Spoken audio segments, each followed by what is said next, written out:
Hello అండి, అందరికీ నమస్కారం. ఎలా ఉన్నారు? అందరూ బాగున్నారా? నేను కూడా బాగున్నాను. ఈ వీడియోలో సీజన్ స్పెషల్ చింతకాయ చారు ఎలా రెడీ చేసుకోవాలో చూద్దాం. ముందుగా చింతకాయల్ని ఒక గిన్నెలో వేసుకొని ఉడికించుకోవాలి. ఇవి తొందరగానే ఉడికిపోతాయి. ఒక 5 నిమిషాలలో ఇలా అయిపోతుంది. స్టవ్ ఆఫ్ చేసి పక్కన పెట్టుకోవాలి, అవి చల్లబడేంత వరకు. ఇప్పుడు ఇంకో గిన్నె తీసుకొని అందులో పచ్చిమిర్చి వేసి వేయించుకోవాలి. పచ్చిమిర్చి వేగిన తర్వాత వాటిని చింతకాయలతో యాడ్ చేసుకొని దాని నుండి ఇప్పుడు మనం రసం తీసుకోవాలి. ఈ విధంగా చేత్తో మెదుపుతూ రసం మొత్తం తీసుకోవాలి. చింతకాయల నుండి రసం మొత్తం వచ్చేలా ఈ విధంగా చేతితో కలుపుకుంటూ రసాన్ని తీసుకోవాలి. ఇప్పుడు వేరొక గిన్నె తీసుకొని ఇప్పుడు మనం తీసుకున్న రసాన్ని ఒక వడగిన్నె తీసుకొని అందులో వేసుకుంటూ వడగట్టుకోవాలి. ఈ రసం మొత్తాన్ని వడగిన్నెలో వేసి వడగట్టుకోవాలి. రసం మొత్తం కిందికి వెళ్ళిపోతుంది, పైన పిప్పి మాత్రమే ఉంటుంది. ఆ పిప్పిని మరి ఒకసారి చేతులతో గట్టిగా పిసుక్కుంటూ కలుపుకోవాలి. ఇలా చేయడం వల్ల చింతకాయలో ఇంకా ఏమైనా రసం మిగిలి ఉంటే అది కూడా కిందికి వెళ్ళిపోతుంది.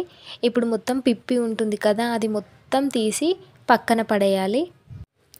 వడగట్టుకున్న తర్వాత రసం అనేది ఇలా రెడీ అవుతుంది. ఇలా రెడీ అయ్యాక ఇందులో టేస్ట్కి సరిపడా ఉప్పు వేసుకోవాలి. ఇందులోనే జీలకర్ర వెల్లుల్లి పేస్ట్ వేసుకోవాలి. వేసుకొని ఒకసారి కలుపుకొని ఇందులోనే మసాలా వేసుకోవాలి. మసాలా పొడి, ధనియాల పొడి,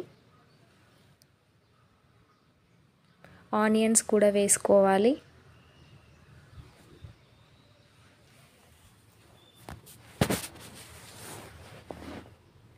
కొత్తిమీర వేసుకోవాలి. ఇవన్నీ వేసుకొని ఒకసారి మిక్స్ చేసుకొని పక్కన పెట్టుకోవాలి. ఇప్పుడు వేరొక గిన్నె తీసుకొని అందులో ఆయిల్ వేసుకొని పోపు దినుసులు వేసుకోవాలి. ఆవాలు, జీలకర్ర అండ్ అందులోనే వెల్లుల్లి రెబ్బలు వేసుకోవాలి. వెల్లుల్లి రెబ్బలు కొంచెం రెడ్గా అయ్యాక అందులోనే ఎండుమిరపకాయలు అండ్ కరివేపాకు వేసుకొని పోపు అనేది ఇలా రెడీ చేసుకోవాలి. అందులోనే లాస్ట్కి పసుపు వేసుకోవాలి. పసుపు వేసుకొని ఈ రెడీ చేసుకున్న పోపుని చారులో వేసుకోవాలి. వేసుకున్న తర్వాత ఒకసారి ఎంతో టేస్టీగా ఉండే చింతకాయ చారు రెడీ అయిపోయింది. ఇదే సీజన్ కాబట్టి మీరు కూడా ఒకసారి ట్రై చేయండి. ఎలా ఉందో కామెంట్ కూడా చేయండి.